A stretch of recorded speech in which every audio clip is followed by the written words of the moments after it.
안녕하세요. 거북이와 함께하는 타로 원서 강독 제9장 더 러버 하고 있습니다. 오늘 진도는 133쪽의 세 번째 문단에 그 이탈릭체 다음에 나와 있는 중간부터 시작하도록 하겠습니다. 자, 지난 시간에 이제 이 연예인 카드가 옛날에는 훨씬 더 큰 갈등의 요소였는데, 그러니까는 그 늙은 여자와 젊은 여자 사이에 누구를 골라야 되냐, 이게 지금 상징입니다. 다 늙은 여자, 젊은 여자가. 예, 그랬는데 요즘은 어떤 자기 욕망에 좀 더 솔직하고, 그거를 쫓아가라라는 그런 걸 강조하다 보니까, 아니 그러면은 아예 그냥 블론드를 잘 선택을 하든지, 그것도 아니고 뭐예요, 둘 다를 선택을 안 하는, 그냥 그래서 아예 그냥 바람을 펴버리는 세컨만 있는 게 아니라 셋, 넷, 다섯, 여섯, 일곱까지 가는 그런 세상이 돼버렸다라는 얘기를 했죠. 자, 거기서 이어집니다. thus, 따라서 the marital triangle, 혼인의 삼각형은 no longer exists. 더 이상 어떤 존재하지 않는다. 뭘로 존재하지 않느냐? as a wreck to try men's souls.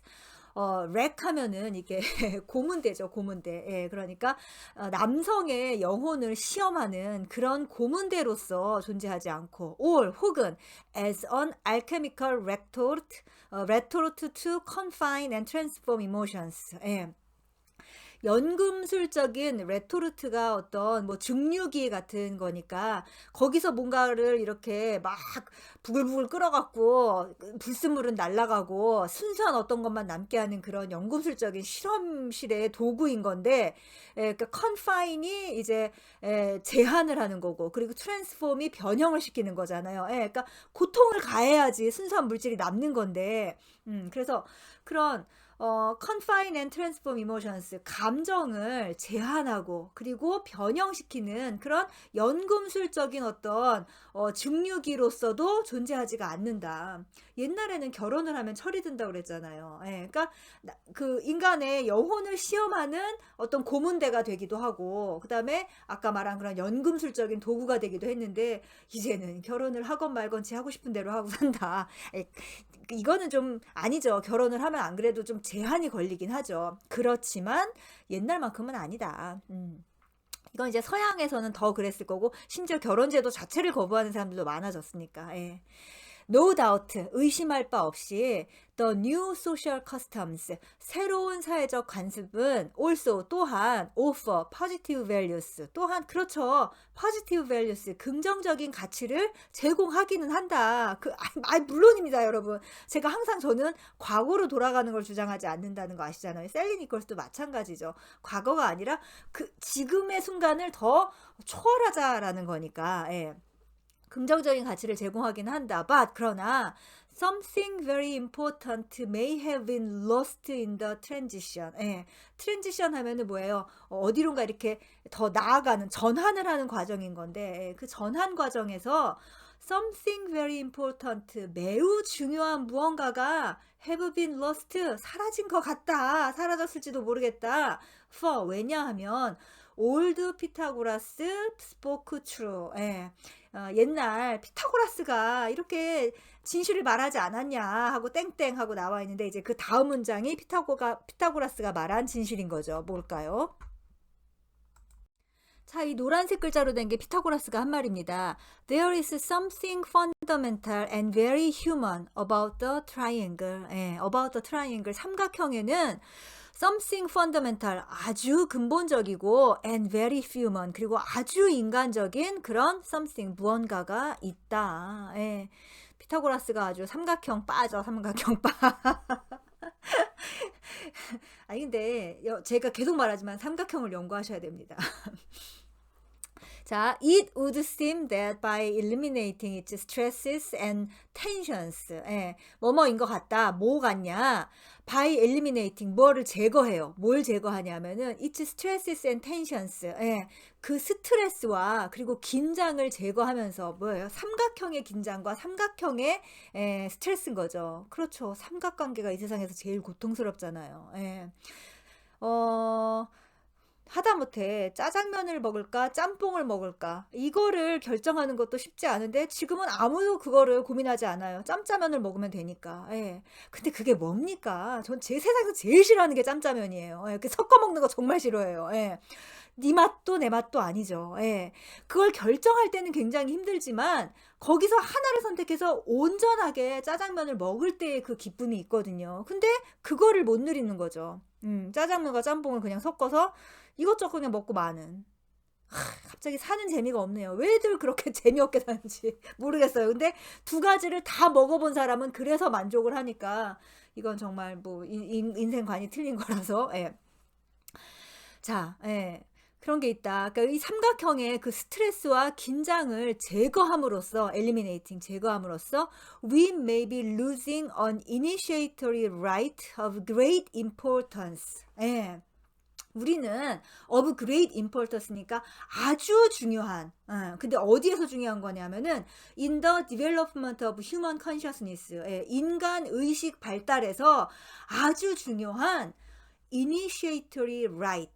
예, 이거를 그냥 글자 그대로 해석하면 뭐냐면은 입문 절차, 입문 의식, 입문 의례라는 그런 걸 잃어버렸을지도 모른다라는 건데 이 initiatory right은 굉장히 중요한 거예요. 예, 일단 right이라는 게 리추얼이죠, 리추얼. 예, 어떤 절차 혹은 의례 이런 건데 이니시에이터리 혹은 이니시에이션이라는 말을 많이 쓸 거예요. 우리 마음 공부를 하는 그런 영성 서적을 읽어보면은 이 이니시에이션이라는 게 어떤 한 단계에서 다음 단계로 들어가는 걸 갖다가 이니시에이션이라고 하죠. 예, 그걸 입문이라고 이제 번역을 하는데 그게 뭔 소리야? 잘 모를 수도 있어요. 예.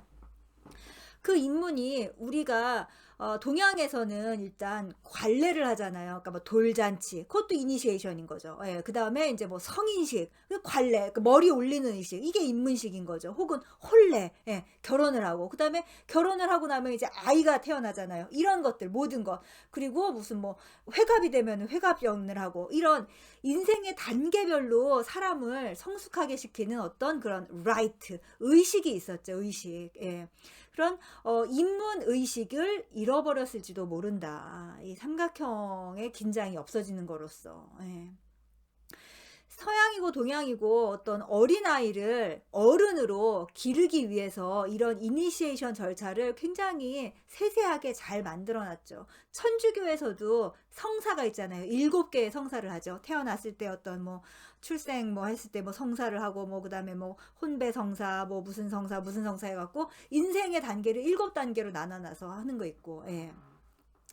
이런 것들이 이제 예. 현대 사회로 와서 다 없어졌죠. 예. 하다못해 원시 사회에서도 무슨 뭐 무거운 돌멩이를 들으면서 하던 그런 성인식들이 다 없어지고 사람들이 철이 안 들죠. 철이. 예. 점점 철드는 거를 유예하거나 혹은 자기 마음대로 사는 거를 철든다고, 그러니까 자기 욕망에 솔직해서 욕망대로 사는 걸 철든다고 생각하는 그런 게 이제 우리 현대 심리 상담 혹은 심리학의 어떤 한 실수 중에 하나입니다. 프로이드가 우리에게 준 선물과 어떤 선물이 아닌 다른 그림자가 있다고 하면 그게 그림자일 수도 있을 것 같아요. 자, 이제 또 다른 주제로 넘어갑니다. 문단이 바뀌었어요.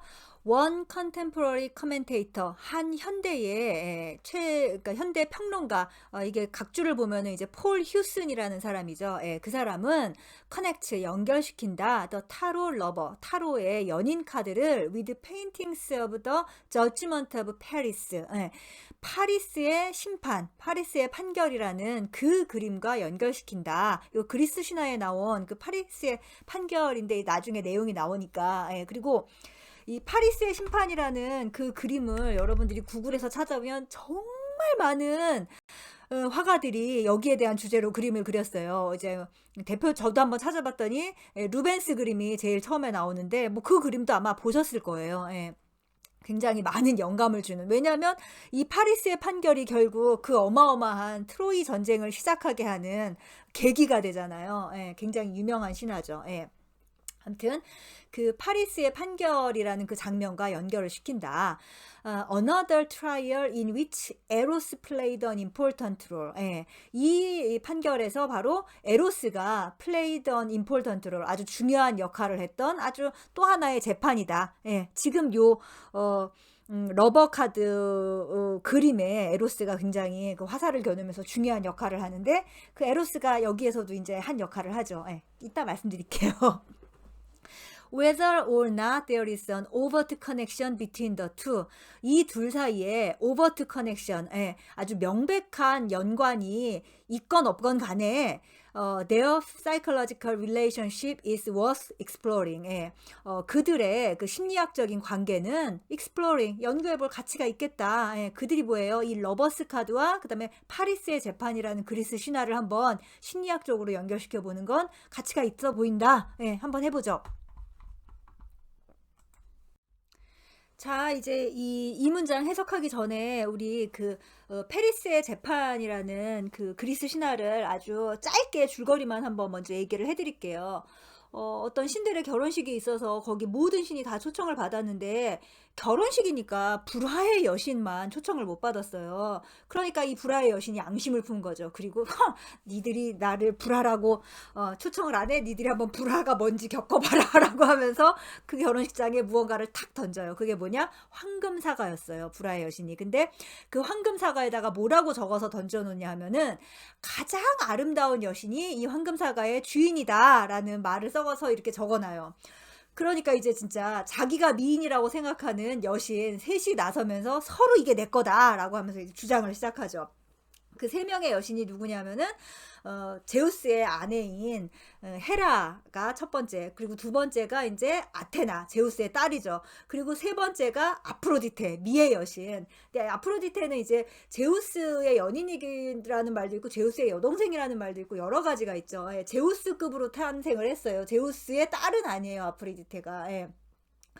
아무튼 그러니까 제우스한테 판결을 내려달라고 누가 제일 예쁘냐고 하는데, 제우스가 얼마나 곤란해요. 자기 와이프, 자기 딸, 자기 동생이 서로 예쁘다고 하니까. 그러니까 제우스가 이거를 뭐 어떤 산에 있는 양치기한테 이거를 판결을 하라고 넘겨요. 근데 그 양치기가 바로 파리스인 거죠, 파리스. 예. 근데 사실 파리스는 원래는 트로이의 왕자였어요. 근데 얘가 태어났을 때 이 트로이의 왕자인 파리스의 누나가 누구예요? 그 유명한 카산드라잖아요. 그 카산드라가 예언을 하는 거죠. 뭐라고 하냐? 얘로 인해서 우리 트로이가 불바다가 될 거다라는 예언을 해요. 그래서 이 파리스를 그 엄마 아빠가 이제 쫓아내죠. 그리고 어느 산에 이제 양치기, 사실은 죽으라고 갖다 버린 건데, 이 양치기가 부부가 구해갖고 파리스를 자기 아들로 삼아갖고 이제 기른 거예요. 아무튼 그래서 그 양치기인 줄 아는 파리스한테 이제 판결을 내라고 하는데, 헤라는 네가 가질 수 있는 어마어마한 권력을 주겠다 라고 하고, 그 다음에 아테나는 네가 어느 전쟁에서든지 승리할 수 있도록 해주겠다 라고 하고, 요 이제 아프로디테가 뭘 주냐면은 세상에서 가장 아름다운 미녀를 주겠다라고 하는 거예요. 근데 참 웃기죠. 파리스는 결국 뭘 선택했냐? 미녀를 선택해요. 예. 그렇게 하고 이제 어쨌든 황금사과는 아프로디테가 가는 걸로 해갖고 끝나죠. 그리고 이제 세월이 흘러요. 세월이 흘러서 파리스가 자기가 양치기인 줄 알았는데 트로이에 갔다가 어떻게 우연히 자기가 왕자라는 걸 알게 되고 왕자로 살게 되는 거예요. 그리고 왕자로 살게 되니까 이제 어디 외교적인 사신으로도 가고 어쩌고 하잖아요. 그래서 그리스에 갔다가 그리스 어떤 그 국가의 왕비인 헬레네를 만나는 거죠. 이 헬레네가 바로 전 그리스 최고의 미녀였죠. 예. 예, 그렇게 해서 그 헬레네를 만나서 이제 사랑에 빠지는데, 어떻게 사랑에 빠지느냐 하면은 아프로디테가 파리스한테 최고의 미녀를 주겠다고 약속을 했잖아요. 그래서 자기 아들인 큐피드, 즉 에로스를 시켜서 헬레네의 심장에 화살을 쏘는 거예요. 그래서 헬레네 역시 유부녀인 주제에, 유부녀인데도 파리스를 보고 한눈에 반하는 거죠. 예. 그래서 둘이 야반도주를 하죠. 예. 그래서 파리스가 이제 헬레네를 납치해서 배를 타고 자기 고향인 트로이로 돌아와요. 그리스에서 난리가 나죠. 그리스 최고의 미녀가 지금, 그것도 유부녀가 납치를 당했는데, 왕비가. 예. 그런데 이 헬레네가 너무 아름다운 미녀였기 때문에 그 헬레네의 남편을 고르는 그런 그리스 남자들의 어떤 행사가 있었던 거예요. 그때 모였던 남자들이 전부 이러는 거예요. 어쨌든 헬레네는 그 미넬라우스라는 현재 남편을 선택을 했을 때 그 남편 후보에서 떨어졌던 모든 남자들이 근데 다 그리스의 영웅인 거죠. 예, 모든 남자들이 그때 맹세를 해요. 헬레네에게 어떤 위기가 생기면은 우리 모두가 나서서 헬레네를 구해주자라는 맹세를 한 거예요. 지금 이게 그 위기가 된 거죠. 헬레네가 납치를 당했잖아요. 그래서 결국 그리스 연합군이 창설을 하게 됩니다. 당연히 헬레네의 남편인 미넬라우스 그리고 그 남편의 형인 아가멤논이 주인공이 돼서 그리스 연합군이 형성이 되고 그리고서는 이제 트로이와 전쟁을 하게 되는데 그 어마어마한 트로이 전쟁의 시작인 거죠. 예. 그런데 이 황금사가에서 황금사가 쟁탈전에서 떨어졌던 전쟁과 승리의 여신인 그 아테나가 누구 편을 들었겠어요? 당연히 그리스 편을 들었겠죠. 그러니까 애초에 이거는 승기가 그리스한테 있었죠. 예. 아무튼 그게 바로 이제 이 트로이 전쟁이고 이게 그 파리스의 심판이라는 신화입니다. 자, 이제 한번 해석해 볼까요? In the Greek myth, 그리스 신화에서 주노 앤 팔라스 아테네, 그 주노가 바로 헤라의 로마식 표현인 거죠. 그러니까 헤라와 그리고 팔라스 아테나의 별칭이 팔라스가 하나 더 붙죠. 그래서 같은 뜻인 거예요. 팔라스 아테나는 offered 페리스한테 줬다. 각각 줬다. 뭐냐? cogent reasons. 아주 설득력 있는 이유를 주었고 even bribes. 심지어 뇌물도 포함해서 줬는데 왜? to award her golden apple for beauty. 미인을 위한 그 황금 사과를 자기에게 달라고 페리스한테 그렇게 뇌물도 주고 아까 말했듯이 헤라는 권력을 주겠다. 아테나는 승리를 주겠다라고 그렇게 했는데 but 비너스는 즉 아프로디테는 근데 가로 열고 더 blonde in our picture 우리 그림 즉 타로 그림에 나와 있는 바로 그 금발 미녀겠죠. 그 아프로디테는 simply loosened her garment 이거 웃긴 거예요. 그저 그냥 자기 옷을 조금 느슨하게 자기 옷을 약간 드레스를 좀 벌려갖고 이 가슴골이나 아니면 어깨 이런 걸 좀 보여줬겠죠. 허벅지를 보여주든지 그렇게 하고 revealing her charms 그래서 자신의 매력을 드러내고 and gave her son Cupid the signal to let fly with his love dart. 그리고 그녀의 아들인 큐피드에게 시그널, 신호를 보냈어요. 어떤 신호? 러브 다트, 그 사랑의 화살, 다트가 화살인 거죠. 사랑의 화살을 날릴 그 시점을 알려주는 그런 신호를 보냈다. 그거 하나를 하고서는 그 황금사과를 얻어냈다라는 뜻인 거죠. As a result, 그 결과 Venus won the apple. 비너스는 사과를 얻고 아프로디테가 사과를 얻었어요. And Paris won Helen. 그리고 파리스는 헬렌을 얻었다. But 그러나 as is always the case, 항상 그렇듯이 the result of Eros dart. 에로스의 화살의 결과는 were mixed. 항상 엇갈렸다. 혹은 뭔가 짬뽕이 됐다. Through this act, 이 행위를 통해서 파리스 involved himself and his world. 파리스는 자기 자신과 그리고 자신의 세계를 in bloodshed and suffering. 피비린내 나는 그런 suffering, 고통 속으로 빠뜨렸지만 out of which nevertheless 그럼에도 불구하고 그 피비린내 나는 고통 속에서 came insight and inspiration. 통찰과 그리고 영감이 나왔다. 지금 우리가 이 주제를 얘기하는 이유가 뭐예요? 그 삼각형의 관계에 고통과 긴장 상태가 우리 인류의 의식을 성장시킨다는 거잖아요. 그래서 에로스의 화살로 즉 헬렌과 파리스가 사랑을 선택한 걸로 정말 어마어마한 전쟁이 벌어졌지만 그 전쟁으로 인해서 어마어마한 문화적, 문명적 성장이 벌어졌다라는 걸 지금 얘기하려고 하는 거죠. For the Trojan War. 예, 트로이 전쟁은 furnished 제공을 했다. 뭘 제공했냐? The impetus for the matchless epics of Homer. 예.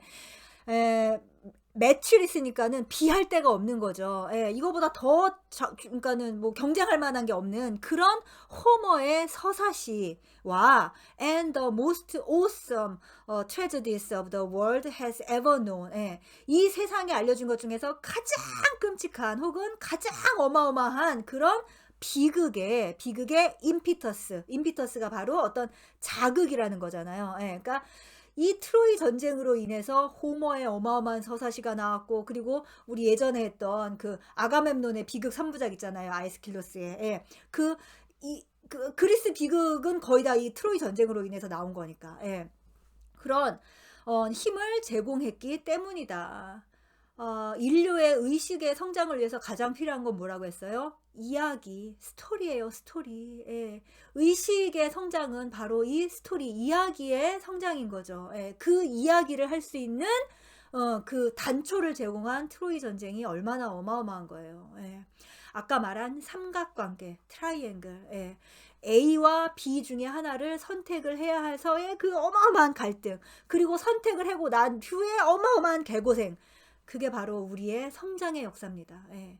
그거를 하지 않고 그냥 둘 다 가져버리면 글쎄요, 당장은 만족을 할지 모르겠지만 아무것도 얻게 되는 건 없겠죠. 예. 이야기를 만들려면 선택을 해야 되고, 그리고 그 선택에 책임을 지는 어른이 돼야 되는 거죠. 예. 여러분은 지금 어떤 서사를 쓰고 계십니까? 예. 우리가 나의 서사, 나의 이야기, my history. 예. 예. 히스토리와 러브 스토리. 예. 러브 스토리 is history. 예. 이게 어마어마한 겁니다. 이 스토리를 만드는 것. 그게 바로 성장이자 인류의 역사라는 걸 잊어버리시면 안 될 것 같습니다. 자, 오늘도 그 어마어마한 얘기를 하다 보니까는 시간이 벌써 이렇게 됐네요. 예, 오늘은 여기까지 하겠습니다. 감사합니다.